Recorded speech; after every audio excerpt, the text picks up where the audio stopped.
Régénération et travail, le programme des Bleus entre deux matchs du tournoi des 6 nations.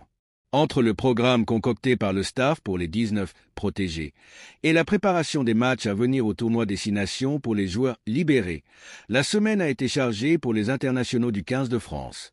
Fabien Galtier et son staff ont protégé 19 joueurs en vue du prochain match de l'équipe de France en Italie, 23 février. Protégés signifie qu'ils ne sont pas autorisés à jouer avec leurs clubs respectifs ce week-end en top 14. En revanche, ils n'ont pas été enfermés au Centre national du rugby de Marcoussis. Dimanche, lendemain de défaite en Angleterre, 26-25, les protégés ont pu regagner leur domicile pour une semaine off. Pas totalement off, non plus.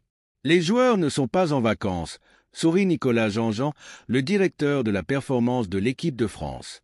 Il s'explique. Nous sommes dans la gestion de l'énergie des joueurs sur l'intégralité du tournoi, une compétition longue. Sur les semaines non jouées, comme celle-ci, l'idée est d'optimiser l'état de forme des 19 joueurs protégés. Ils doivent trouver l'équilibre entre continuer à travailler physiquement et se régénérer mentalement. Avec l'expérience, on a compris que 8 semaines, sans coupure, sans rentrer chez soi, n'amènent pas de performance dans la durée.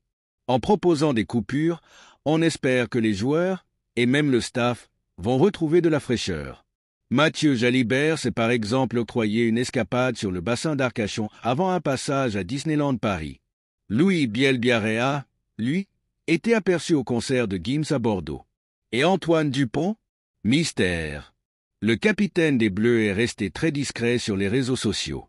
Avant la dispersion du groupe dimanche dernier, post-défaite en Angleterre, chaque joueur, protégé, a reçu un objectif de poids. La priorité, Dixit Jean-Jean. Du moment qu'ils reviennent au poids souhaité, ils font ce qu'ils veulent. Un planning de travail a également été distribué, afin qu'ils soient exposés à des séances à haute intensité, toujours selon Jean-Jean. Le directeur de la performance poursuit. Il y a une base commune pour les avants et les trois quarts, mais c'est presque individualisé car ce planning comporte différentes options, pour que les joueurs ressentent également une forme de liberté. Les jours travaillés sont fixes, à savoir mardi, jeudi et samedi pour la course. Les autres jours, ils peuvent gérer leur musculation. La confiance règne, pas de flicage. Nicolas Jean-Jean, directeur de la performance du 15 de France. Petite précision de taille, chaque international est reparti à la maison avec un GPS et un capteur de fréquence cardiaque. La confiance règne, assure Jean-Jean qui appelle quotidiennement chacun des 19 protégés. C'est un outil de maîtrise et d'analyse, pas de flicage, car nos séances et leurs objectifs sont très précis. Et à l'heure où nous écrivions ces lignes, aucun pépin physique à signaler.